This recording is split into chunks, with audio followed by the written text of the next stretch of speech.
अस्सलामु अलैकुम दोस्तों, पेश खिदमत है आज की कहानी। कहानी में आगे बढ़ने से पहले मेरी नए आने वाले दोस्तों से अपील है कि हमारे चैनल को सब्सक्राइब करें और बेल के आइकॉन को दबाकर ऑल नोटिफिकेशन ऑन कर दें ताकि हर आने वाली नई वीडियो का नोटिफिकेशन आपको बर वक्त मिल सके। कुछ आप ही बताएं महाराज, क्या हुआ पूरनलाल को? त्रिशक्ल बूढ़ा हमारी तरफ मुड़ा। जो तुम्हें होने वाला है तिलका महाराज। ही, मुझे तो मुर्गा ही बनाना महाराज, मैं अंडों पर ना बैठ सकूंगा। और हाँ, मंदिर के घंटे कैसे बंद हो गए? लूमड़ी की शक्ल वाले तिलका ने कहा। तुम तो बड़े ज्ञानी हो तिलका पिंडित, मालूम कर लो, सब कुछ मालूम हो जाएगा, चिंता मत करो, समय आने दो, अवश्य अवश्य। वैसे एक बात बता दूं, जरूर चंद्रगुप्ती तुम्हारे बारे में कोई जवाब नहीं देती। इसका एक मतलब हो सकता है। वो क्या महाराज? हो सकता है हिंदू धर्म से तुम्हारा कोई संबंध ना हो, तिलका ने हमारी आंखों में देखते हुए कहा। सच बात है, मेरे चेहरे का रंग तो उड़ गया था, लेकिन तालूत ने कहका लगाया। हाँ, हमारा धर्म आकाश से उतरा है महाराज, आप चिंता ना करें, उसने जल्दी से कहा। नहीं मेरे प्यारे बालकों, मैं सच कह रहा हूँ, अगर तुम हिंदू नहीं हो तो मलीच जरूर होगे। और पिंडों और पुजारियों को जब ये बात मालूम होगी तो वो आराम से तुम्हारा क्रियाक्रम कर देंगे। बहुत जल्द उनके सामने मैं ये बात रख दूंगा। तुम जो कुछ करोगे तिलका महाराज, वो तुम्हारा काम होगा, और हम जो कुछ करेंगे वो हमारा, तालूत ने जवाब दिया। उसी वक्त दीवान हरचरण लाल आ गए। उनके चेहरे पर भी परेशानी के आसार थे। ये सब क्या हो रहा है तिलका महाराज? हरचरण लाल ने आते ही पूछा, और फिर हमें देखकर संभल गया। इन बालकों से पूछो जिनकी बुद्धि खराब हो गई है, तिलका से टक्कर लेने आए हैं। अरे तुम सब यहाँ क्यों आ मरे हो? बाहर जाओ, मुझे अंडे सीने दो, मेरे अंडे टूट जाएंगे, पूरनलाल ने परेशानी से कहा। और हरचरण चौंक कर उसे देखने लगा। क्या ये पागलपन है पूरनलाल? उठो, चलो अंदर चलो, हरचरण लाल ने पूरनलाल की तरफ बढ़ते हुए कहा। और पूरनलाल किसी मजलूम मुर्गी की तरह जोर जोर से चीखता रहा, चलो इसे उठाकर मंदिर में ले चलो। हरचरण लाल ने पिंडों को हुक्म दिया और पूरनलाल को पकड़ लिया। पूरनलाल धाड़े मार मार कर रो रहा था। वो बयान कर रहा था कि उसके साथ अन्याय हुआ है, उसे अपने बच्चों से महरूम कर दिया गया। आओ यार, आज खाने पीने की बात भी ना हो सकेगी, खुद ही बंदोबस्त करें, तालूत ने मुझसे कहा। और हम भी वहां से चल पड़े। गर्ज खूब हंगामा हो रहा था। मंदिर के सारे पिंडे जमा हो गए थे और पूरनलाल की हालत पर उनके चेहरे उतरे हुए थे। हम लोग मंदिर में वापस आ गए और फिर खाने पीने की चीजों की तलाश में भटकने लगे। खाना मौजूद था, ये दूसरी बात है कि परोसा नहीं गया। बहरहाल हमने अपनी जरूरत के मुताबिक निकाल लिया और इत्मीनान से एक कोने में बैठकर खाने लगे।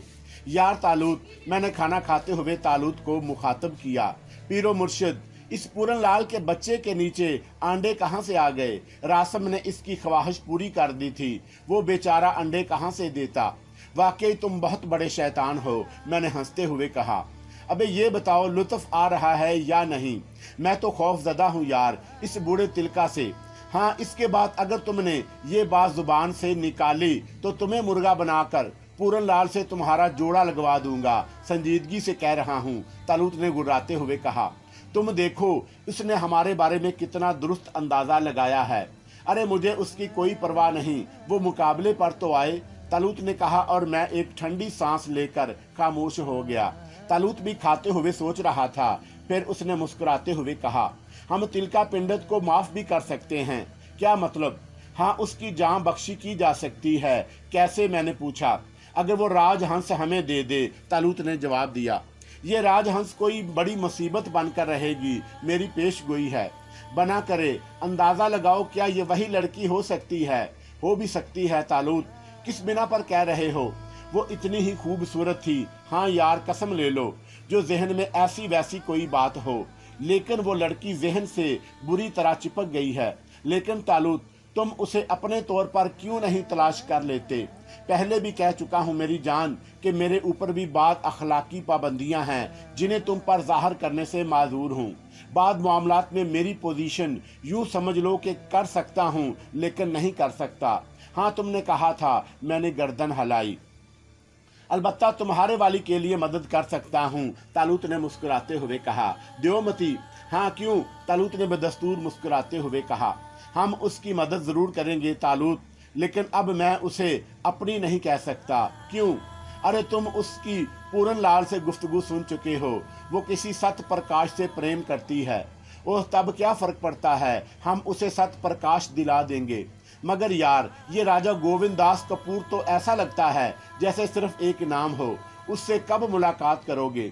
तुम यहाँ के हंगामे निपटा लो तो फिर देखेंगे। तो आओ, आज तुम्हारी देवमती से मिल लें। अभी नहीं तालूत, मेरी राय है पहले तिलका का किस्सा निपटा दो। तालूत ने होंठ भींच कर मेरी तरफ देखा।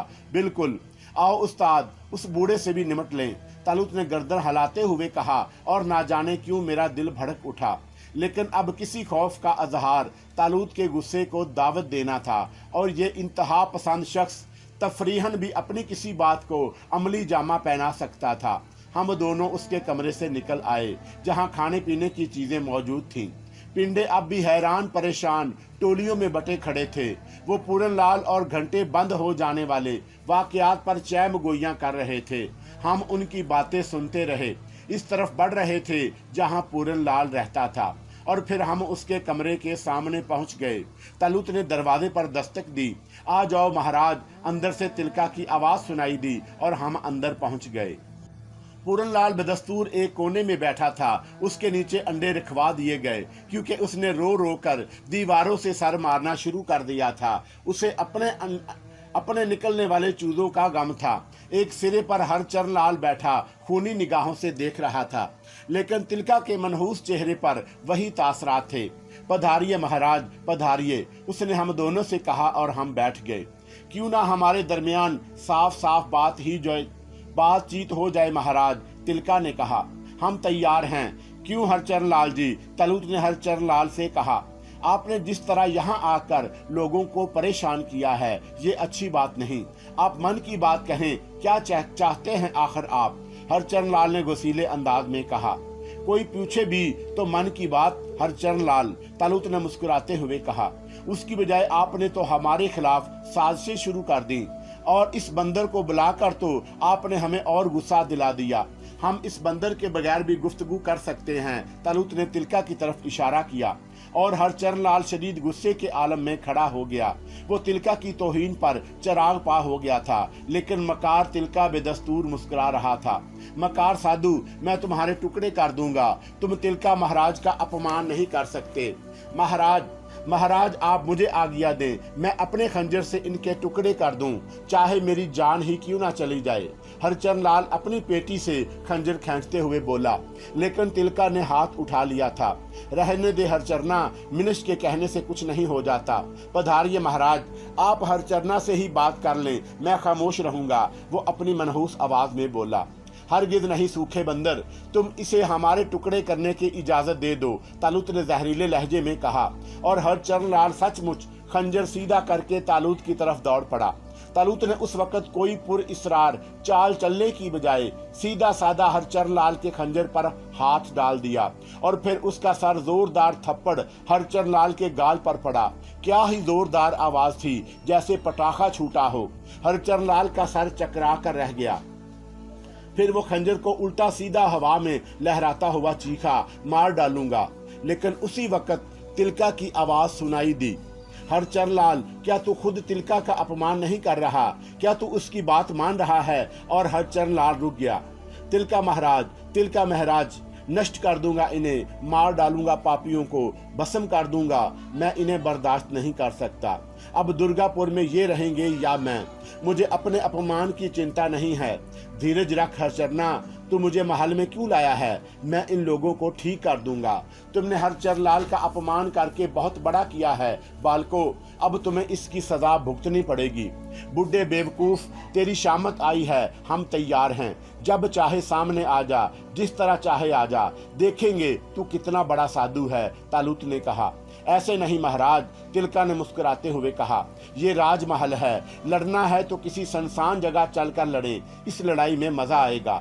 हमें कहीं जाने की जरूरत नहीं, जो कुछ करना है यहीं कर ले। आओ तरबूज महाराज, तालूत ने कहा और मैं भी उठ गया। हम दोनों दरवाजे की तरफ बढ़े। हरचंद लाल दीवानगी के आलम में होंठ चबा रहा था, लेकिन बेबस इंसान क्या कर सकता था।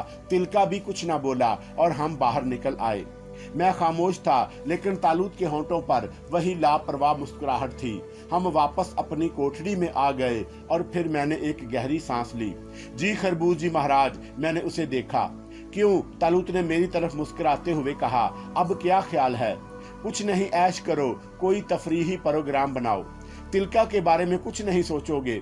मेरी समझ में नहीं आता आरफ, तिलका तुम्हारे जहन पर इस कदर क्यों सवार है? तालूत ने झंझलाए हुए अंदाज में कहा, क्या तुम्हारे ख्याल में अब इसकी कोई गुंजाइश रह गई है कि वो हमारे साथ रियायत करे? और हमें रियायत की जरूरत है। क्यों?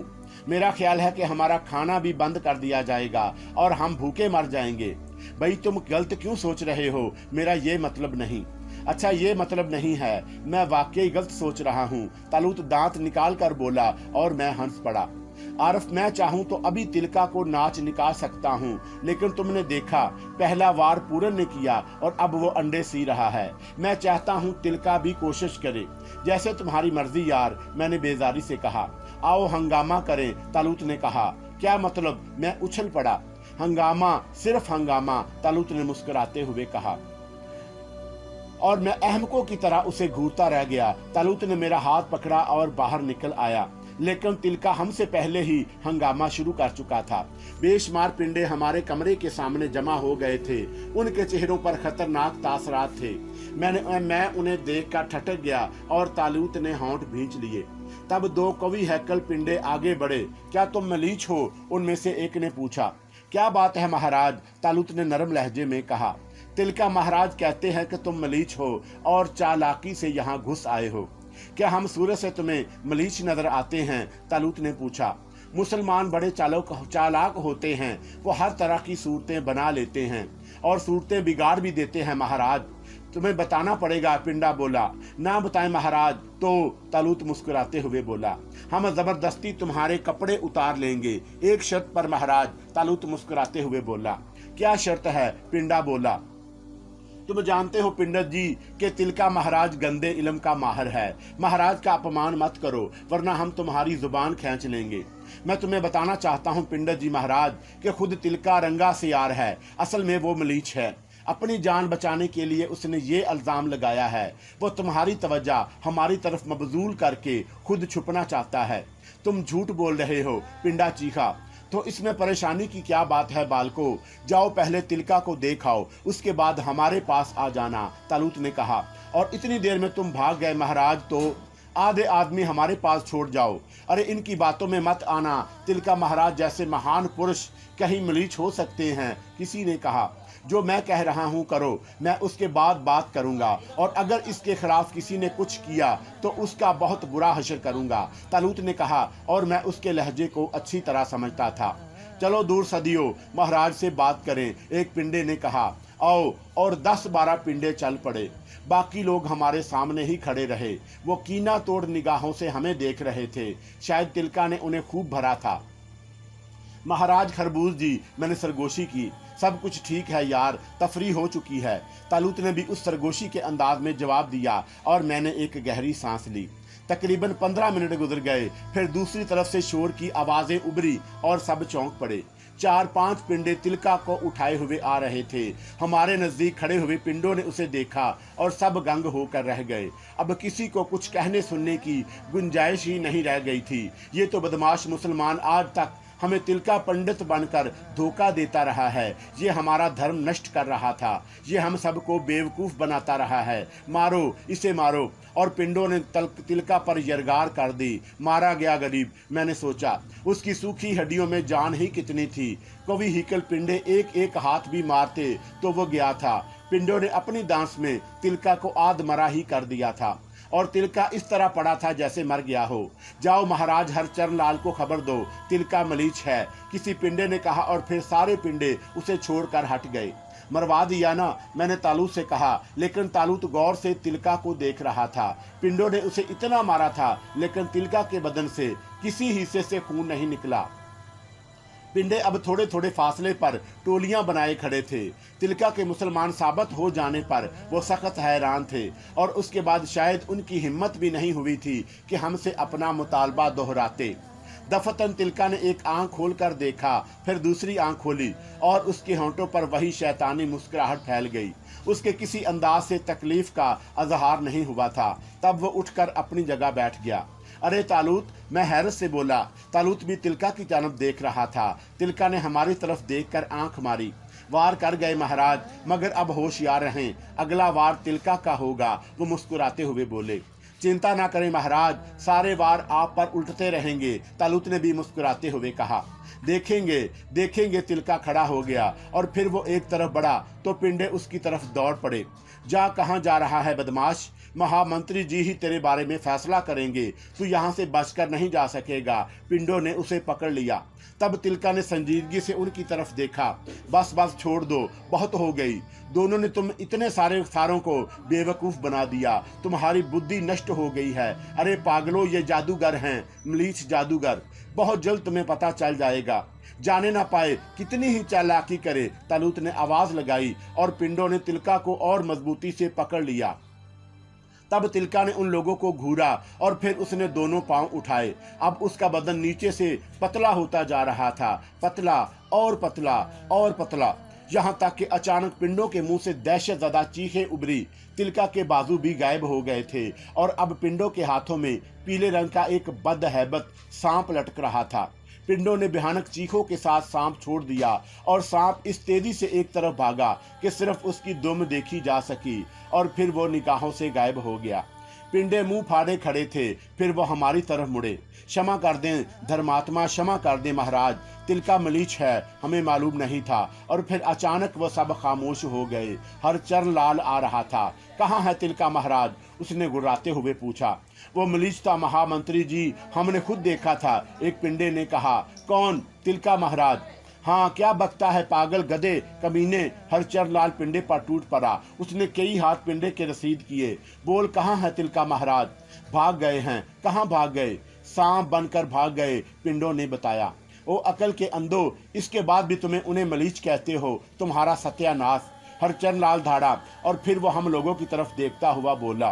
तुम लोग क्या चाहते हो मुझे बताओ, भगवान के लिए मुझे बताओ, तुम क्या चाहते हो? कभी मन से तो पूछो महाराज, तुम तो हमेशा दुश्मनों की तरह पेश आते हो। अरे तिलका क्या, उसकी हैसियत क्या? हम तो ऐसे धर्मात्मा हैं कि तुम्हें राजाओं का राजा बना देंगे, पर कभी मन से तो बात करो हरचरण। तालूत ने मोहब्बत अमीज अंदाज में कहा और हरचरण चौंक कर उसे देखने लगा। ऐसे लगता था जैसे उसके ज़हन पर तालूत की बात ने असर किया हो और अब वो नए अंदाज में सोच रहा था। फिर उसके चेहरे पर नरमी फैल गई। तो तिलका महाराज चले गए। ना जाते तो अपनी चटनी बनवाते। मेरे साथ आइए महाराज, हरचरण लाल ने नरम लहजे में कहा और तालूत मेरा बाजू पकड़कर आगे बढ़ गया। हरचरण लाल हमारे साथ आ रहा था और फिर वो हमारी कोठरी में दाखिल हुआ। हम लोग उसकी तरफ से लापरवाह हो गए। आपने एक अनोखी बात कही है महाराज, मैं इसके बारे में सोचना लगा हूँ। आराम से जाकर सोचो हरचरण, इस तरह ना सोचना जिस तरह पूरन लाल ने सोचा था और जिसके नतीजे में वो अंडे सी रहा है। हरचरण बुरी तरह चौंक पड़ा। तुम पूरन महाराज लाल, हम जैसे महान साधुओं का अपमान करोगे तो मुर्गी क्या कुतिया भी बन सकते हो। अब तो सोचना पड़ेगा महाराज। यूँ समझ लो इस वक्त से हमारी आपकी लड़ाई खत्म हो गई। अब हम एक दूसरे का मान करेंगे। फलो फूलों के बच्चे, तालूत हाथ उठाकर बोला। मेरे लिए कोई सीवा हो तो बता दीजिए, हरचरण लाल ने कहा। बताएंगे, पर इस वक्त जब तुम अपने मन में फैसला कर लोगे कि जो कुछ कह रहे हो वही करोगे या कुछ और। मैं फैसला कर चुका हूँ महाराज, हरचरण मुस्कुराता हुआ बोला। झूठ मत बोलो, तुम्हारे मुख से क्रोध टपक रहा है। नहीं मगराज, नहीं महाराज, भगवान की सौगंध, मैं आपका दास हूँ। और तिलका महाराज के बारे में कुछ नहीं कह सकता, मगर वो गए कहाँ? जान बचाकर भाग गए। तालुत मुस्कुराकर बोला। हरचरण लाल सोच में डूब गया। फिर वो गर्दन हिलाता हुआ बोला, बड़ी अजीब बात है, भगवान ही बेहतर जाने। हाँ, भगवान ही बेहतर जाने, तालुत ने जवाब दिया। रात को मैं आपसे कुछ जरूरी बातें करूंगा महाराज, हरचरण लाल वापस मुड़ता हुआ बोला। जरूर, तालुत ने बड़े खलूस से गर्दन हिलाई और हरचरण लाल बाहर निकल गया और तालुत मेरी तरफ देखने लगा। क्या कहते हो तरबूज जी महाराज? खुदा ही बेहतर। ठीक है हरचरण लाल जी, बल्कि मंत्री जी अगर हमारे रास्ते में नहीं आए तो हम उनसे दुश्मनी नहीं करेंगे। तिलका महाराज का कोई निशान नहीं मिला। पूर्ण राज मंदिर सरगोशियों का उखाड़ा बना हुआ है। पिंडे अब हमारे लिए अपने दिलों में अकीदत पा रहे थे। उसका अजहार उनके रवैये से हुआ। बहरहाल मुझे या तालुत को उन बातों की क्या परवाह हो सकती थी। हम तो बकौल शख्स से उन्हीं का खा रहे थे और उन्हीं के सींगों पर मूंग डाल रहे थे। खासी रात गए हरचरण लाल जी की आमद की इत्तला मिली। हमने मुस्कुराते हुए उनका स्वागत किया था। हरचरण लाल के चेहरे पर गौरव फिक्र के आसार थे। कहिए महामंत्री जी, क्या हाल हैं? मैंने पूछा। कृपा है महाराज की, मगर मैं बहुत परेशान हूँ। क्यों? तिलका महाराज के पास गया था, जाना ही चाहिए था, तालुत आहिस्ता से बोला। मिले? मैंने पूछा। हाँ, अपनी गुफा में मौजूद थे। क्या कर रहे थे? तैयारियां कैसी आपसे मुकाबले की? खूब। तो फिर उसमें परेशानी की क्या बात है हरचरण जी? मैं बड़ी खटना में पड़ गया हूँ महाराज। आप भी महान हैं और तिलका महाराज भी बहुत बड़े ज्ञानी। समझ में नहीं आता किस पर भरोसा करूं। भरोसा किस सिलसिले में हरचरण लाल? आप नहीं समझ सकते महाराज, हम सब समझते हैं। साधुओं से कौन सी बात छुपी हुई है? जानना चाहते हो हरचरण? मैंने कहा। हाँ महाराज, बता ही दें। तो फिर सुनो। तुम्हारे रास्ते का बड़ा कांटा पूरन लाल था, जिसे तुम साफ नहीं कर सकते थे। तुम अच्छी तरह जानते हो कि पूरन लाल बहुत बड़ा साजिशी है। तुम्हारी सारी बातें उसके इल्म में थी। तुम उससे बनाए रखने के लिए मजबूर थे। तुम्हारे रास्ते का वो कांटा हमने ही साफ किया और उसके बाद भी हम ही तुम्हारी सहायता करेंगे। अवश्य महाराज, अवश्य। तब तो मैंने बहुत बड़ी गलती की, हरचरण लाल बोला। गलती मनुष्य ही करते हैं हरचरण लाल, मगर अब तिलका महाराज का क्या करें? फुलका बनाकर लुटा देंगे, चिंता मत करो, तालुत ने लापरवाही से कहा। और हरचरण लाल के चेहरे पर गहरे गौरव फिक्र के तासरात नजर आए। फिर उसने ठंडी सांस भरी और बोला, पूरन लाल अब ठीक तो नहीं होगा महाराज। तुम चाहोगे तो नहीं होगा। वो मेरे लिए बहुत बड़ा खतरा है, उसे ठीक नहीं होना चाहिए। हरचरण बोला। नहीं होगा हरचरण लाल, मगर उसके बदले तुम हमें क्या दोगे? मेरा काम हो गया तो मैं आपको वो दूंगा महाराज जो आप चाहेंगे। हरचरण लाल पुर इसरार अंदाज में मुस्कुराते हुए बोला। वचन देते हो? हाँ, वचन देता हूँ। एक बात सुन लो हरचरण, ये बात तुम्हारे इल्म में भी है कि पूरन लाल ने एक बार हमें विष देकर हलाक करने की कोशिश की। दूसरी बार उसने हमें बंद करके सांप से डसवाने की कोशिश की, लेकिन उसका नतीजा क्या हुआ तुम्हारे सामने है। तुम भी अच्छी तरह सुन लो। तिलका की कोशिशों को जारी रहने दो, वो हमारे दुश्मनों में से है। लेकिन अगर तुमने हमसे कोई चाल चलने की कोशिश की तो नाकाम तो रहोगे, मगर उसके बाद तुम हमारा मित्र ना रहोगे। मैं वचन दे चुका हूँ महाराज, आज से हमारी आपकी सिर्फ दोस्ती है, लड़ाई खत्म हो चुकी। क्या महल की बातें हमसे छुपाओगे? नहीं छुपाऊंगा महाराज, पूरा पूरा भरोसा करोगे? हाँ, उसी में कल्याण है। हाँ, तो पहली बात बताओ। पूछे महाराज। राजहंस कहाँ है? तालुत ने तीर फेंका और हरचरण लाल का चेहरा एकदम उतर गया। उसकी आंखों में अजीब सी कशमकश नजर आने लगी। हम दोनों उसके चेहरे का बेगौर जायजा ले रहे थे। फिर उसने खुश्क होंठों पर जुबान फेरते हुए कहा, आप उसका क्या करेंगे महाराज? चटनी बनाकर रोटी के साथ खाएंगे। ये क्यों पूछते हो? आपके इस सवाल से मेरे मन में फिर शुबा जाग उठा है। हरचरण आहिस्ता से बोला। कैसा शुबा? मुझे क्षमा कर दे महाराज, यही कि आप मलीछों के जासूस हैं, यानी मुसलमानों के। तालुत ने पूछा। मेरे कान भी खड़े हो गए थे। हाँ, अगर हैं भी तो तुम हमारा क्या बिगाड़ लोगे हरचरण लाल? तालुत ने कहा। मैं अपने प्राण दे दूंगा महाराज, मगर आपको अपना राजदार नहीं बनाऊंगा। हरचरण ने जहनी हिजान के दरमियान कहा। तब फिर भगवान की सौखंड खाकर कहते हैं कि हम मुसलमानों के जासूस नहीं। इसके बाद हम कुछ ना कहेंगे। मैं मुसलमानों से सख्त नफरत करता हूँ महाराज, मुझे उनसे बहुत नफरत है। आप देख ले, एक दिन पूरे दरगाहपुर को उनसे साफ कर दूंगा। हमें उनसे कोई गर्ज नहीं हरचरण लाल। तब फिर आपने राजहंस के बारे में क्यों पूछा? इससे मुसलमानों का क्या ताल्लुक? तालूत ने बेसाख्ता पूछा और हरचरण लाल गहरी निगाहों से हम दोनों को देखने लगा और फिर उसके होंठों पर मुस्कुराहट फैल गई। अगर आपको ये ताल्लुक नहीं मालूम महाराज तो फिर मुझे अत्मीनान है, उसने सुकून से मुस्कुराते हुए पूछा और हम दोनों अहमकाना अंदाज में उसकी शक्ल देखते रहे। लेकिन ये अनोखा इंकशाफ हमारे लिए बेहद दिलचस्प था। बहरहाल हम दोनों भी संभल गए और तालूत ने अपना सवाल फिर दोहराया, तुमने राजहंस के बारे में नहीं बताया, आप उसके बारे में क्यों पूछ रहे हैं? उसके लिए हम राजमहल में आए हैं मूर्ख। तालूत ने कहा, राजहंस के लिए? हाँ। क्या आपने उसे देखा है महाराज? हाँ। कहाँ? जब हम दुर्गापुर आए थे तो एक रात हमने बस्ती के सबसे पहले मंदिर में स्थान किया था। ये कुछ दिन पहले की बात है। वहीं हमने राजहंस को देखा और हमारी सारी तपस्या नष्ट हो गई। हमारा ख्याल था कि वो इसी मंदिर में रहती होगी, लेकिन उस समय के बाद से वो हमें नजर नहीं आई। ओ हाँ, एक रात वो राम नारायण मंदिर में थी। हरचरण लाल जल्दी से बोला, हम उसी रात की बात कर रहे हैं। अजीब बात है महाराज, हरचंद गर्दन हिलाकर बोला। क्यों, क्या बात है?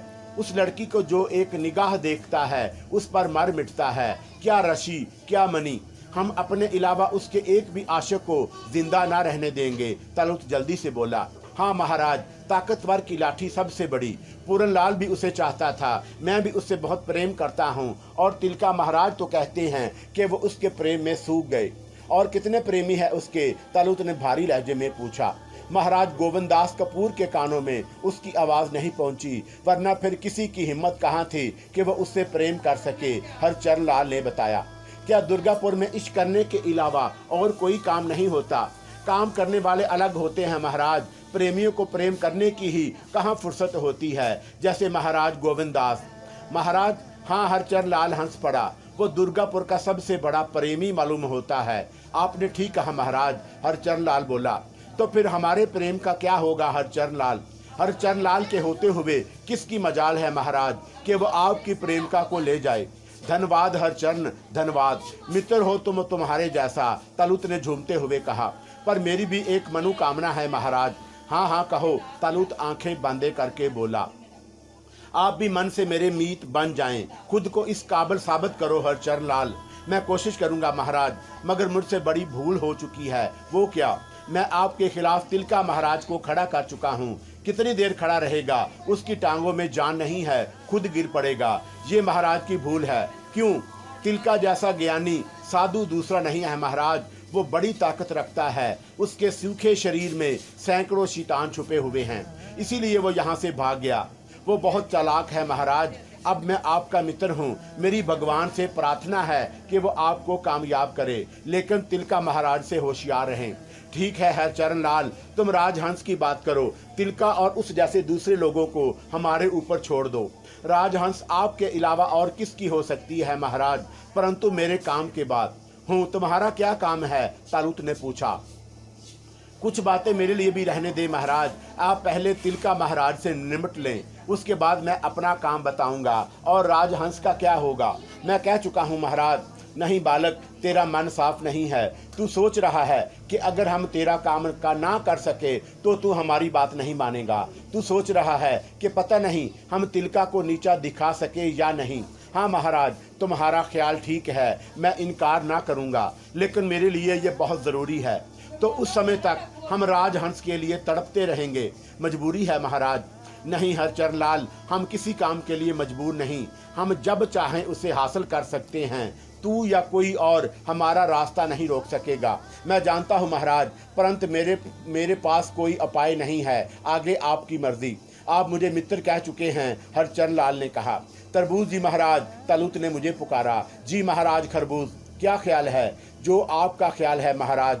आशिक आप हैं, मैं नहीं। अगर मैं राजहंस का आशिक होता तो हरचरण लाल से कहता कि उसे एक बार मुझसे मिला दिया जाए, बस थोड़ी सी बातचीत कर लूं, उसके बाद हरचरण का काम शुरू कर देता।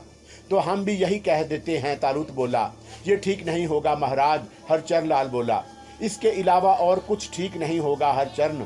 मगर महाराज, तिलका के खतरे को आप क्यों भूल रहे हैं? जिस तरह वो सांप बनकर भाग सकता है, इस तरह क्या वो राजहंस को नहीं ले जा सकता? किसकी मजाल है कि हमारे होते हुए हमारी की प्रेमिका को ले जाए? मगर हरचरण लाल, तिलका अब भी तो यही काम कर सकता है। तुझसे ज्यादा बेहतर मालूम है कि वो कितना चालाक है। और हरचरण लाल गहरी सोच में डूब गया। उसके चेहरे पर फिक्रमंदी के आसार फैल गए। फिर वो आहिस्ता से बोला, हाँ महाराज, जब की बात और थी, अब की बात और है।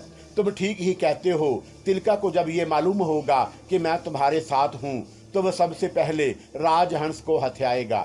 तब फिर जल्दी करो, पहले राजहंस को निकालो, उसके बाद दूसरा काम करेंगे। क्या तिलका को मालूम है कि वो राजहंस कहाँ है? नहीं, ये किसी को मालूम नहीं, मगर वो उसे जरूर तलाश करेगा। तो फिर चलो ना हरचरण जी। मगर इसे मैं कहाँ ले जाऊंगा महाराज? तिलका हर जगह पहुंच सकता है। हरचरण फिक्रमंदी से बोला, तुम उसे हमारे हवाले कर दो, उसके बाद तिलका उसका बाल भी बीका नहीं कर सकेगा। फिर मेरे पास क्या रह जाएगा महाराज? हरचरण लाल परेशानी से बोला। तब तेरी बुद्धि खराब हो गई है हरचरण। सुन, अगर तिलका इसके बारे में मालूम कर सकता है तो क्या हम नहीं कर सकते? हम तुझे बता सकते हैं कि वो कहाँ है। तलूत झंझलाए हुए अंदाज में कहा, और मैं चौंक कर उसे देखने लगा। तलूत ने पहले ये कोशिश नहीं की थी, फिर अब क्यों? महाराज मेरे काम की बात भी तो करें। ठीक है, मैं राजहंस को आपके हवाले कर दूंगा, लेकिन फिर मेरे काम का क्या होगा? हरचरण लाल, अगर ये बात है तो आज ही अपना काम बता दे, हमने कब मना किया है? तालुक ने नर्म आवाज में कहा, और हरचरण गर्दन झुकाकर किसी सोच में डूब गया। चालाक महामंत्री शायद कुछ और अहम फैसले कर रहा था। फिर उसने एक गहरी सांस लेकर कहा, ठीक है महाराज, अभी मैं आपको अपने काम के बारे में तो नहीं बताऊंगा, लेकिन मेरा ख्याल में राजहंस की रक्षा आपसे अच्छी कोई नहीं कर सकेगा। मैं राजहंस को आपके हवाले कर दूंगा, लेकिन इसके साथ ही आपको एक वचन भी देना पड़ेगा। कैसा वचन? आप मेरा काम जरूर करेंगे, और अगर तिलका महाराज आप पर छा गए तो इसमें मेरा कोई दोष नहीं समझेंगे। हमें मंजूर है हरचरण लाल। तब आइए महाराज, मैं आज जरूरी फैसले कर ही डालूं। खतरा मुंह लिए बिना कौन सा काम चलता है? हरचरण लाल ने कहा, और हम दोनों तैयार हो गए। राजहंस को लेकर राज मंदिर में ही आ जाएंगे महाराज, या आप खुद उसके साथ वही रहेंगे? मेरे ख्याल में अभी उसका सामने लाना ठीक नहीं होगा। जैसा तुम ठीक समझो हरचरण लाल, तालुत ने जवाब दिया। आपको राजमहल से क्या लेना? जिस जगह राजहंस मौजूद है, रिहाइश के लिहाज से वह बुरी नहीं। आप वहां आराम से रह सकते हैं, किसी चीज की तकलीफ आपको नहीं होगी। ठीक है, वहां ही रहेंगे, तालुत ने जवाब दिया। मैं हस्बे मामूल खामोश था और तालुत के आइंदा प्रोग्राम पर गौर कर रहा था। बहरहाल हरचरण लाल हमें अपने खास महल में ले गया।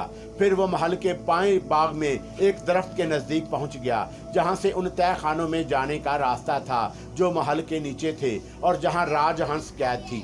दरख्त के खोखले तने से नीचे जाने वाली सीढ़ियों से गुजरते हुए हम तय खानों में पहुंच गए। अंदर जगह जगह खूबसूरत शमादान रखे हुए थे, जिनमें लगी हुई शमों की रोशनी में तय खानों का माहौल बेहद पुरअसरार लग रहा था। हम बड़ी दिलचस्पी से उस ज़ैरे ज़मीन दुनिया को देख रहे थे। कई कमरों से गुजरकर हरचरण लाल एक दरवाजे पर पहुंच गया, और फिर उसने आहिस्ता से दरवाजे पर दस्तक दी। राजहंस, दरवाजा खोलो। लेकिन अंदर से कोई आहट नहीं सुनाई दी। चंद शायद इंतजार के बाद हरचरण लाल ने दोबारा पुकारा, राजहंस, दरवाजा खोलो। इसके साथ ही उसने दरवाजे पर दबाव भी डाला, और जरा से दबाव पर दरवाजा खुल गया। अरे! हरचरण लाल के मुंह से हैरत भरी आवाज निकली, और वो जल्दी से अंदर दाखिल हो गया। हम भी उसके पीछे ही अंदर घुस गए। आला दर्जे की एक रिहाइश गाह थी, लेकिन कीमती सामान आराइश से आरास्ता बड़ा कमरा बिल्कुल खाली था। अलबत्ता एक कार्नस पर शमादान के नजदीक एक भयानक चीज नजर आई। ये एक मुर्दा उल्लू था जो शमादान के नजदीक एक डेकोरेशन पीस में फंसा हुआ था। तिलका! हरचरण लाल के मुंह से लरसती हुई आवाज उभरी। तालुत और मैं गहरी निगाहों से माहौल का जायजा ले रहे थे। हमने हरचरण लाल के चेहरे की तरफ भी देखा। इस वक्त शायद हरचरण लाल एक्टिंग नहीं कर रहा था। क्या हुआ हरचरण लाल? तालुत ने पुरस्कून आवाज में पूछा। तिलका यहाँ पहुंच गया महाराज। बात बिगड़ गई, भगवान की सौगंध, बात बिगड़ गई। तुम्हारी तरफ से राजहंस को हमें अपने पास रखने की इजाजत है? तालूत ने पूछा। मैं कह चुका हूँ महाराज, मगर अब बात बहुत बिगड़ गई। तुम चिंता मत करो हरचर लाल, बिगड़ी हुई बात को हम खुद ठीक करेंगे, ये हमारा काम है। मगर मेरा काम? हरचर लाल ने ठंडी सांस ली और फिर बोला, ठीक है महाराज, दास हर सेवा के लिए हाजिर है। दास की जब भी जरूरत हो उसे आवाज दे लें। तुम्हारे ख्याल में हरचर लाल तिलका राजहंस को लेकर कहाँ गया होगा? तालूत ने पूछा और अचानक ही हम सब चौंक पड़े। कार्नस पर लटका हुआ मुर्दा उल्लू फड़फड़ाया था और फिर वो सीधा होकर बैठ गया। उसकी खौफनाक एक आंखें हमारा जायजा ले रही थीं। फिर उसकी चोंच खुली और उसके मुंह से तिलका की बारीक और मकरू आवाज सुनाई दी। राजहंस तालाब में पहुंच गया बालको, अब वो तुम्हारे हाथ नहीं आएगा। चिंता मत कर, कव्वे बास खा गए और अब हड्डियां चुनवा और चिता में झोंक दो। हरचर लाल की आंखें दहशत से फैल गईं। खुद मेरे बदन के रोंगटे भी खड़े हो गए थे। इस जदीद दौर में इस किस्म के जादू कैसे अनोखे थे, लेकिन मुझे इतनी ही शदीद हैरत नहीं होनी चाहिए थी, क्योंकि मेरे मॉडर्न जिन के कारनामे क्या कम थे। तब मैंने तालूत के चेहरे की तरफ देखा। तालूत कोई हरकत करने के लिए तैयार था। तब उसने हाथ उठाया और उल्लू के पर फड़फड़ाने लगे।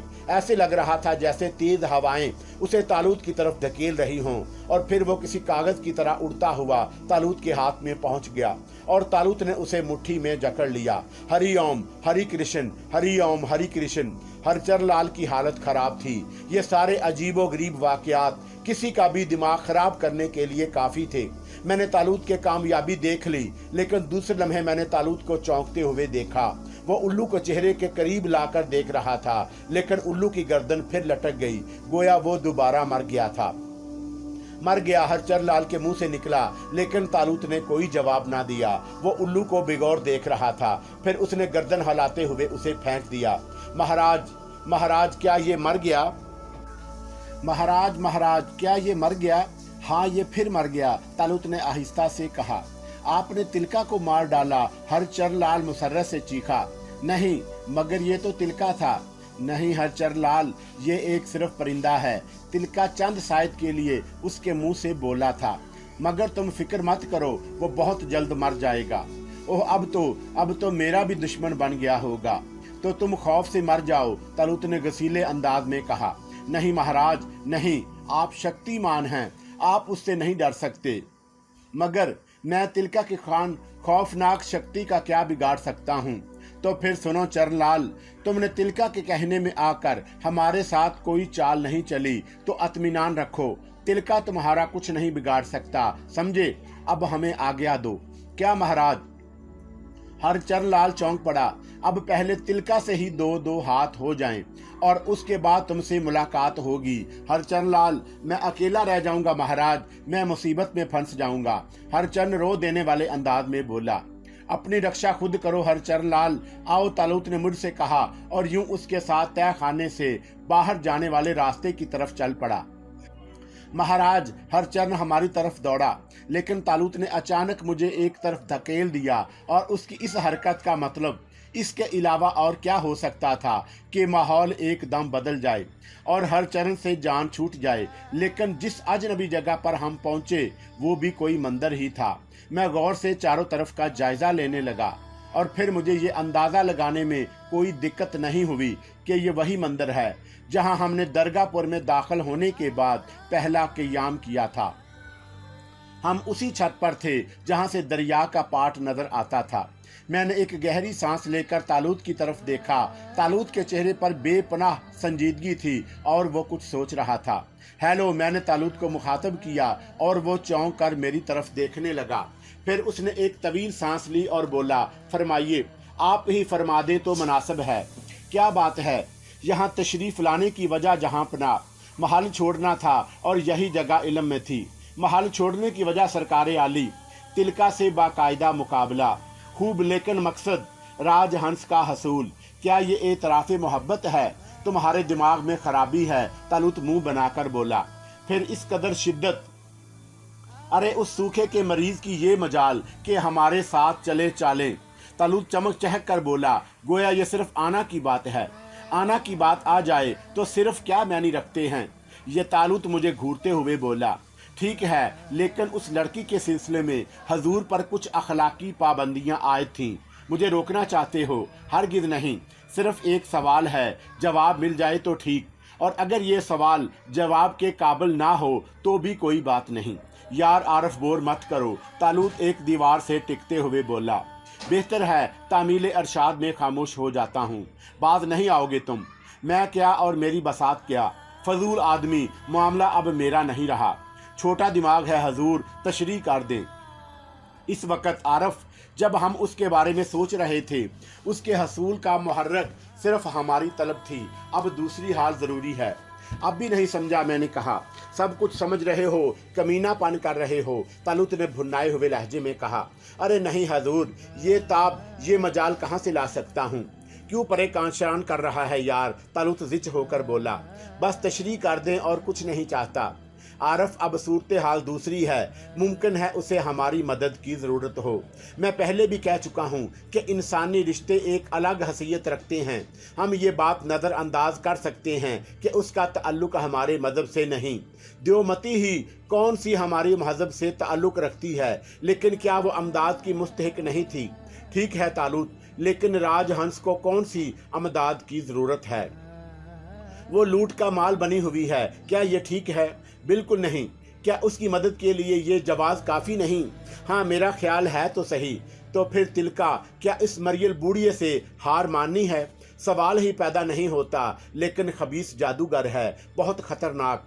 बात सिर्फ अपनी ज़ात तक महदूद है आरफ, वरना अगर किसी से मदद तलब करूं तो पूरा दरगाह बुर को उल्टा कर दूं। तिलका क्या हसीयत रखता है, ये बात दिल से तस्लीम। लेकिन एक और सवाल महाराज, मैंने कहा। फरमाइए, तालूत तंजिया अंदाज में बोला। अगर राजहंस वो लड़की ना हुई जो हमारे जहन में है तब?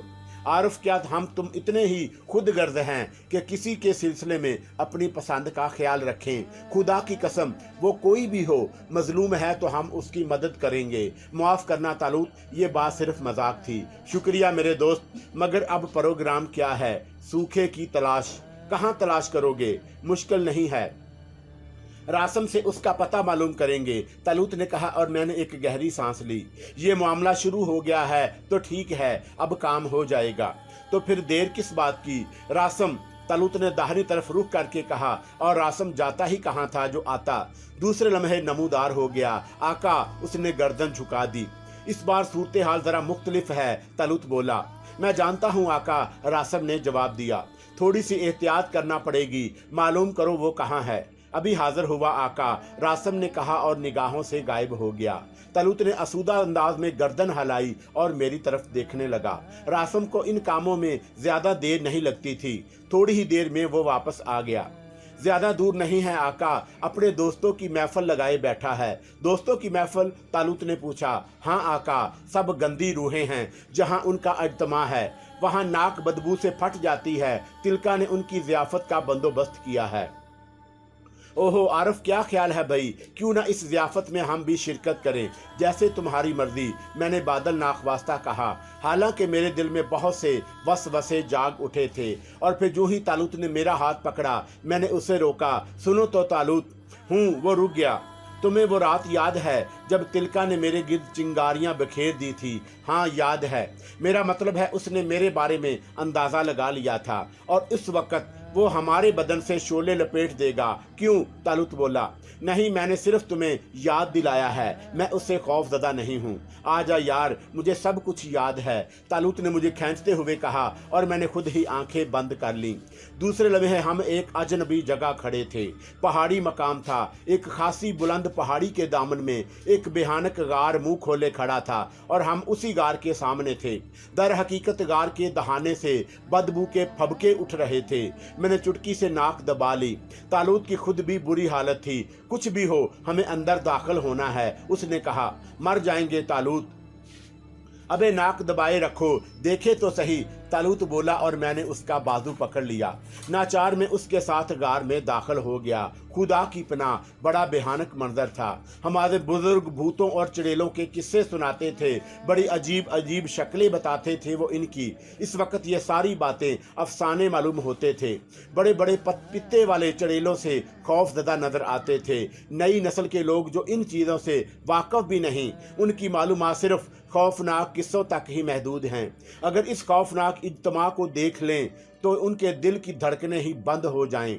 अजीब अजीब शक्लें थीं। एक शक्ल आदमी की थी, लेकिन सारस जैसे पैरों पर सिर्फ गर्दन रखी हुई थी। चेहरे पर अजीब लंबे लंबे बाल उगे हुए थे। होंठों से खून टपक रहा था। हाथ में सड़ी हुई कलेजी की बोटियां थीं। उसके करीब ही एक और शक्ल बैठी हुई थी। उसके मटके जैसे पेट से एक बच्चा चिपका हुआ था। लंबी लंबी छातियां जमीन पर रखी थीं। ये शायद औरत थी। एक जोड़ा इंतहाई छोटे कद का सयाह फाम था। सब के सब कुछ न कुछ खा रहे थे और ये तअफुन उन अशिया से ही उठ रहा था जो वो खा रहे थे। खाते खाते वो भयानक आवाज में हंस पड़ते और फिर खाने लगते थे। सर चकरा रहा था। इस खौफनाक माहौल को देखकर तालूत के अंदाज में दिलचस्पी थी। वो मुतअज्जबाना अंदाज में उनकी शक्लें और हरकत देख रहा था। फिर उसने मेरे कान में सरगोशी की। तिलका नहीं है, हाँ वो नजर नहीं आया, लेकिन तालूत कैसे भयानक हैं ये सब, और ये क्या खा रहे हैं। तालूत, अगर तिलका ने हमारे बारे में अंदाजा लगा लिया तो कुछ नहीं होगा मेरी जान, कुछ नहीं होगा। अरे वो देखो। तालूत ने एक तरफ इशारा किया और मैंने भी उस स्याह शय पर निगाहें जमा दी। तब मेरी रगों में खून मंजमद होने लगा।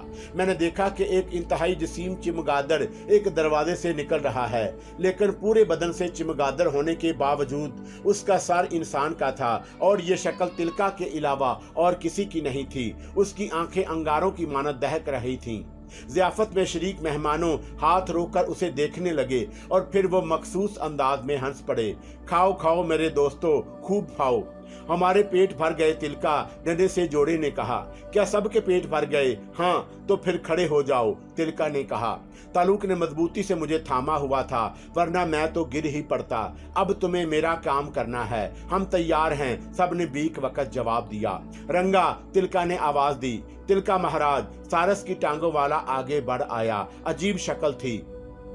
सिर्फ टांगों के ऊपर रखा हुआ सर बेहद खौफनाक नजर आ रहा था।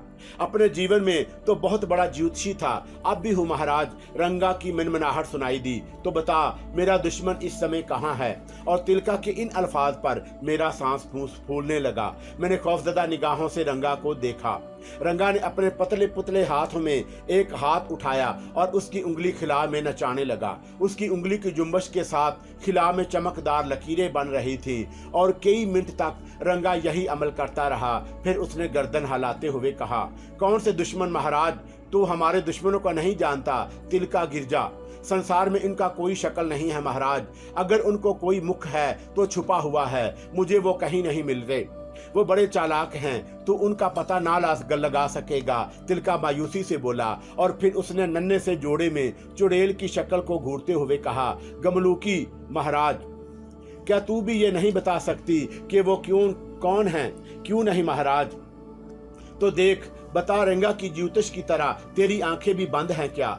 मैं अभी बताती हूँ महाराज, नन्ही सी बरहना औरत ने कहा और फिर उसने आंखें बंद कर ली। चंद साथ खड़ी झूमती रही, फिर गहरी सांस लेकर बोली, उनमें से एक का मिनुष का पता लगता है महाराज, मगर वो पापी मलीच है, और दूसरे का कोई पता नहीं चलता। एक कौन है? आरफ, उसका नाम आरफ है, वो मलीच है।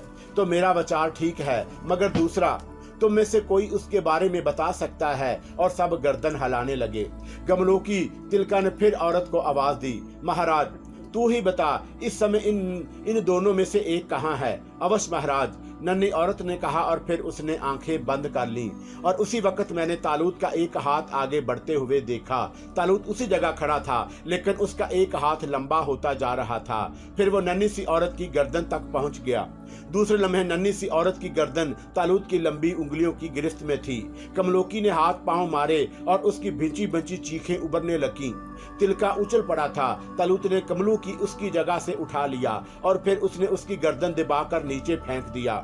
लेकिन गमलू की उठकर फिर चीखने लगी, हाय राम, मर गई, हाय लपा, अरे जल गई, जलकोटी, अरे जलकोटी। मोटी औरत जिसकी छातियां खड़े होने से जमीन तक लटक गई थीं, अपने बच्चों को दोनों हाथ से भींचकर एक कोने में जा खड़ी हुई। पतली टांगों वाला रंगा फुदक फुदक कर एक कोने में हाथ लहराने लगा। सबसे भयानक आवाज में चीख रहे थे और तिलका पर हिला रहा था। तब तालूत आगे बढ़ा, मैं भी उसके पीछे था। तुम बाहर रुको आरफ, लेकिन खबरदार रास्ते में नहीं, ताकि जब ये लोग बाहर भागें तो उनकी लपेट में ना आ जाओ। ओह लेकिन प्लीज आरफ, जैसा कह रहा हूं करो। ओके मैंने कहा, और फिर मैं बाहर से ही अंदर के मनाजर देखने लगा। तालूत अंदर जाकर सब पर ज़ाहिर हो गया और सारी आवाजें एकदम रुक गईं। तिलका जहरीली निगाहों से तालूत को घूर रहा था। फिर उसने मुस्कुराते हुए कहा, तो तुम आ ही गए स्वामी। हाँ तिलका, तालूत ने जवाब दिया। दूसरा कहाँ है? फिलहाल मैं ही तुम्हारे लिए काफी हूँ। कृपा की महाराज, हम तुम्हें कहाँ कहाँ तलाश करते फिरते, परंतु वो दूसरा, क्या तुम्हारा नाम आरफ है? आरफ जिसका नाम है वो बड़ी शक्ति रखता है, मैं तो उसका दास हूँ। चलो पहले दास को खत्म कर लिया जाए, फिर उस महान शक्ति वाले को भी देख लेंगे। ये ठीक है, तालूत मुस्कुराता हुआ बोला। मैंने झूठ तो ना कहा था, तुम मलीच हो तुम तिलका, गंदे पलीत कहीं के, तालूत ने कहा। घूरे के बासियों, क्या तुम इसे खाओगे? तिलका ने अपने मेहमानों से पूछा। अवश्य महाराज, आपकी आज्ञा हो तो। मैं इसका कलेजा चबाऊंगी, मोटी औरत ने कहा। दिल गुर्दे मेरे होंगे महाराज, और मैं इसका खून पीऊंगी। मैं बहुत कमजोर होता जा रहा हूँ, सारस नुमार रंगा ने कहा। अरे तो फिर देर किस बात की, बांट लो, चलो जल्दी से, तिलका ने कहा, और चारों तरफ से बदरूहें तालूत पर लपकी। मेरा दिल उछल कर हलक में आ गया, लेकिन तालूत ने दोनों हाथ फैला दिए थे और उसकी उंगलियों से आग की धारें फूट पड़ी। लंबे लंबे शोले बदरूहों को चाटने लगे और कान फाड़ देने वाली चीखों से माहौल गूंज उठा। हाय मेरी जल कोटी, अरे अंगोली, हाय हाय मैं मर गया, हु हा हा। उन सब के बदन सुलग रहे थे, शोले उनके जिस्मों से लिपट रहे थे। और अचानक तिलका ने पर फैलाए और फिर वो फुदका और दूसरे लम्हे दरवाजे से निकल भागा। तालूत की निगाह भी उस पर पड़ गई थी। तब मैंने उसे एक चमकदार ह्योले में तब्दील होते देखा और दूसरे लम्हे वो भी फिदा में परवाज करता हुआ तिलका के पीछे लपका। मैं होंकों की तरह दोनों को तलाश करता रहा, लेकिन तारीकी में आते ही दोनों निगाहों से उजल हो गए। अंदर से रोने पीटने और सिसकने की आवाजें अब भी सुनाई दे रही थी और खौफ के मारे मेरा बुरा हाल था। और फिर इस किस्म की कराहें सुनाई देने लगीं जैसे जख्मियों ने दम तोड़ दिया हो, और थोड़ी देर के बाद मुकम्मल सन्नाटा छा गया।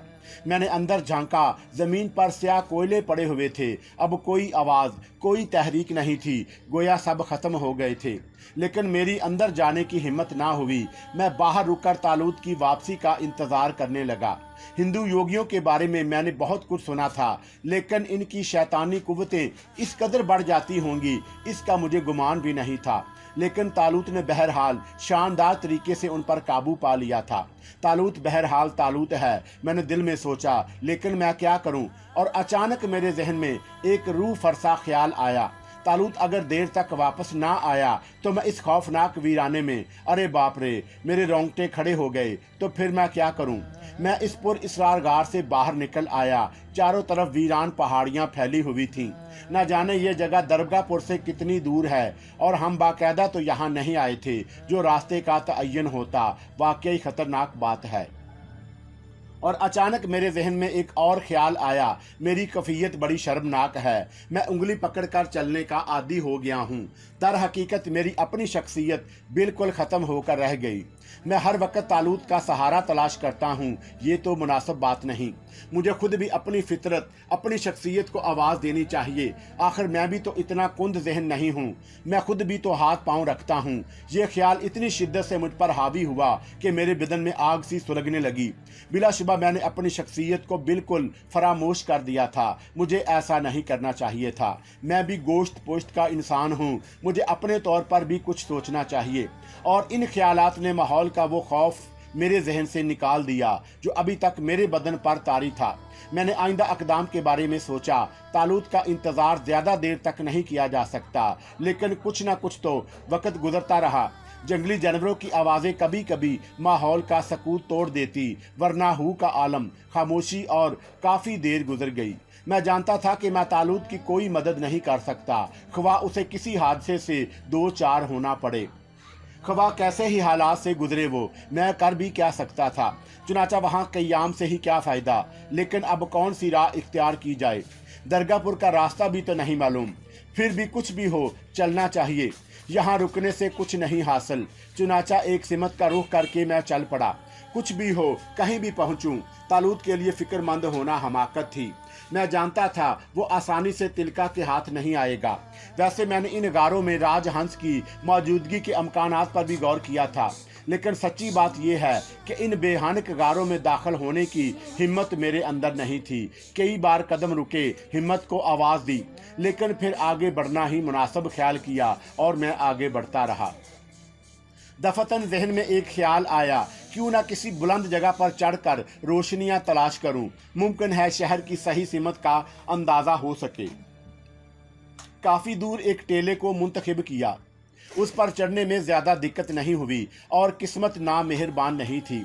टेले पर चढ़ते ही मुझे रोशनियां नज़र आ गईं। उसी सिमत थी जिधर मैं चल रहा था। चुनाचा टेले पर से उतरकर उसी तरफ की राह ली और रात का दूसरा पहर था जब मैं बस्ती में दाखिल हुआ। हू का आलम था, कहीं आने जाने में कोई दिक्कत नहीं थी। महल ही का रुख किया, सोचा महल का जायजा ही ले लिया जाए। पहरेदार मुस्तैद थे, लेकिन जो नजर ही ना आए उसे कौन रोक सकता था। चुनाचा मैं उनके जिस्मों से बचता हुआ अंदर दाखिल हो गया। राजमंदिर का रुख मालूम था, लेकिन राजमंदिर जाना जरूरी तो नहीं था। कहीं भी चल पड़ा जाए, क्या फर्क पड़ता है। चुनाचा मैंने ऐसी सिमत का रुख किया जहां पहले नहीं गया था। महल काफ़ी खूबसूरत था। मैं उसके मुख्तलिफ हिस्सों में घूमता रहा और फिर महल की पुश्त पर पहुंच गया। यहाँ खूबसूरत दरवाजे बने हुए थे। मैं इन दरवाज़ों के सामने से गुजर रहा था कि अचानक मेरे कानों में सिसकियों की आवाज़ उभरी और मेरे कदम रुक गए। ये आवाज़, मैंने आवाज़ की सिमत का अंदाज़ा लगाया और फिर उसी अंदाजे के तहत दरवाजे के अकबी सिमत का रुख किया और उसका मंजर मुझे बहुत पसंद आया। छोटा सा खूबसूरत बाग था जिसमें नन्हे नन्हे फवारे बने हुए थे। फवारों में पानी उछल रहा था। पिछली रातों का चांद निकल आया, वरना ये मंजर इतना हसीन ना होता। और इसी चांद की रोशनी में मैंने रोने वाले को देखा। सफ़ेद लिबादे में मलबूस वो एक फवारे के किनारे बैठी हुई थी। झुकी हुई गर्दन, लंबी चोटी, वो चेहरा झुका होने की वजह से साफ नज़र नहीं आ रहा था। फिर भी ना जाने क्यों देवमती का गुमान हुआ और मैं दिल ही दिल में उछल पड़ा। अगर ये देवमती है तो आज इससे कुछ बातें हो जाएं। बहरहाल इसकी गुफ्तगू सुनने के बाद मेरे दिल से पसंदीदगी का वो जज्बा तो निकल गया था जो पैदा हुआ था, ताहम उससे हमदर्दी बरकरार थी। चुनाचा मैं उसके करीब पहुंच गया और फिर मैंने आहिस्ता से नादीदा दोशाला उतार दिया और चांदनी ने मेरा साया दराज कर दिया। देवमती ने झुकी हुई आंखों से साया देख लिया और वह बुरी तरह सहम गई। उसने गर्दन उठाकर मेरी तरफ देखा और उसके मुंह से हल्की सी चीख निकल गई, हाय राम। दूसरे लम्हे वो खौफजदा अंदाज में खड़ी हो गई। वो फटी फटी आंखों से मेरी शक्ल देख रही थी। दूसरे लम्हे मैं बोला, डर गई देवमती? हाय राम। देवमती कदम कदम पीछे हटने लगी। मुझे पहचानो देवी, मैंने नरम लहजे में कहा। हमने तुम्हें पुराने मंदिर में देखा था, उस समय जब बदमाश पूरन लाल तुम्हारी इज्जत लूटना चाहता था। देवमती चौंक पड़ी। गौर से देखो देवमती, पहचानने की कोशिश करो। मैं दोस्त हूँ, दुश्मन नहीं। आप महाराज, आप वही तो हैं, मगर दूजे मेरा साथी था, इस समय नहीं है। महाराज मैं डर गई थी, मैं पहचान नहीं सकी। उस समय भी मेरी बुरी हालत थी जब आपने मेरी रक्षा की थी। हाँ, तुम चली आई थी, मैं पागल हो रही थी महाराज। कोई बात नहीं देवी, इधर से गुजर रहा था कि तुम्हारी सिसकियों की आवाज़ कानों में पड़ी और मैं इधर निकल आया। आपकी दिया महाराज, आप तो मेरे बहुत बड़े मित्र हैं। आपने तो मेरे ऊपर बहुत बड़ा एहसान किया है महाराज, पर मैं ऐसी डरी हुई थी कि आपका शुक्रिया अदा ना कर सकी। मुझे क्षमा कर दे महाराज। कोई बात नहीं देवी, हमने कोई ऐसा काम नहीं किया। आपने मेरा जीवन बचा लिया महाराज, इससे बड़ा काम और क्या होता। वो हमारा फर्ज था। पधारिए महाराज, पधारिए इस जगह, मैं आपकी सेवा करूंगी। आप अंदर चलें, कुछ जल पानी। नहीं देवी, आसमान के नीचे चांद की रोशनी में। हाँ, तुम्हें किसी का डर तो नहीं? अगर ऐसी बात है तो आराम करो। नहीं महाराज, मुझ अभागन के पास कौन आएगा। तो फिर बैठो देवी जी, यहीं बैठो। मैं फवारे के किनारे बैठ गया और देवमती मेरे पैरों के पास बैठने लगी। ओह, ये क्या करती हो देवमती? मेरी जगह आपके चरणों में ही होनी चाहिए महाराज। नहीं देवमती, तुम आराम से बैठो। तुम कहो तो हम तुमसे दूर बैठ जाते हैं। नहीं महाराज, आप तो इज्जत की रक्षा करते हैं, आपके बारे में ये सोचना भी हमाकत है। हाँ, तुम्हारा ख्याल ठीक है देवमती। मैं जानती हूँ महाराज, भगवान आपको सुखी रखें। आपने मुझ उजड़ी हुई की इज्जत बचाई। मैं किस मुंह से आपका शुक्रिया अदा करूं। बार बार एहसान का जिक्र मत करो देवमती, वो मेरा फर्ज था और मैं तुम्हारा मित्र हूँ। तुमने देखा पूरन लाल को कितनी बड़ी सजा मिली है। हाँ महाराज, सुना है पागल हो गया है अब नारा। देवमती ने कहा, हाँ भगवान करे कभी ठीक ना हो, बड़ा अंधेर मचा रखा है उसने। चिंता मत करो देवमती, अब वो ठीक ना होगा, ईंटें मारता हुआ मारा जाएगा, पापी कहीं का। मित्र महाराज, आप बड़े महान हैं, क्या हालत हो गई है आपके सामने उसकी। महान मैं नहीं हूँ, मेरा भाई है, मैं तो एक आम इंसान हूँ देवी, मैं आपकी क्या सेवा करूँ महाराज। तुझसे कुछ बातें करने को मन चाह रहा है, अगर तू पसंद करे। मेरे भाग, देवमती बोली, तू परेशान तो नहीं होगी। नीले आकाश के नीचे बिल्कुल अकेली हूँ महाराज, कोई बात करने वाला ही नहीं है, परेशान क्या होंगी। देवमती, तूने हमें मित्र समझा है, क्या हमें अपना राजदार बना सकती है। राजदार, देवमती हैरत से बोली, तू दुखी है देवमती, और दुखिया प्रेम प्यासी होती है। हम तुझे एक दोस्त का प्रेम देंगे, क्या तू उसे स्वीकार कर लेगी। महाराज, आप तेरी मर्जी है देवमती, हम तुझे मजबूर नहीं करेंगे। ये बात नहीं है मगर महाराज, मगर मेरा राज ही क्या है, बहुत से, लेकिन अगर तू बताना चाहे तो बताना, वरना ऋषि से कौन सी बात छुपी है। मेरा कोई राज नहीं है महाराज, देवमती ने कहा। ठीक है, मित्र जबरदस्ती नहीं बनाए जाते, हमें क्षमा कर देवी, हमने तुझे परेशान किया। मैं उठ गया और फिर मैं पलटा ही था कि देवमती ने जल्दी से कहा, रुकिए महाराज, ये मन के सौदे हैं देवमती, जबरदस्ती नहीं होते। मैं आगे बढ़ा। सुनिए तो महाराज, देवमती ने जल्दी से उठकर मेरा हाथ पकड़ लिया और अब मुझे रुक जाना पड़ा। क्षमा कर दे महाराज, मैं आपको नाराज नहीं करना चाहती, मेरा तो कोई मीत भी नहीं है। नाराज नहीं, नाराज कहो देवी, हम नाराज नहीं हैं। मगर महाराज बैठिए तो सही। और फिर मैं बैठ गया। आप कौन से राज की बात कर रहे हैं जो तुम्हारे मन में छुपा हुआ है देवी। ज्ञानियों से क्या पर्दा होता है। क्या मैं सत प्रकाश का नाम लूं। और देवमती का रंग फीका पड़ गया। वो फटी फटी निगाहों से मुझे देखने लगी। फिर अचानक वो उठी और उसने मेरे कंधे पर सर रखकर रोना शुरू कर दिया। और वह सिसक सिसक कर रो रही थी और ना जाने क्यों मेरा हाथ उसके सर पर पहुंच गया। हालांकि मंदिर में मैं उसकी शक्ल सूरत देखकर मुतासर हुआ था। मुझे उसकी भोली मनमोहनी सूरत पसंद आई थी, लेकिन जब से मैंने पूरन लाल के सामने उसकी बातें सुनी थी, मेरे दिल में उसके लिए हमदर्दियां पैदा हो गई। मेरे सोचने का अंदाज बदल गया और अब उसे देखकर मेरे दिल में कोई बदी नहीं उमड़ रही थी।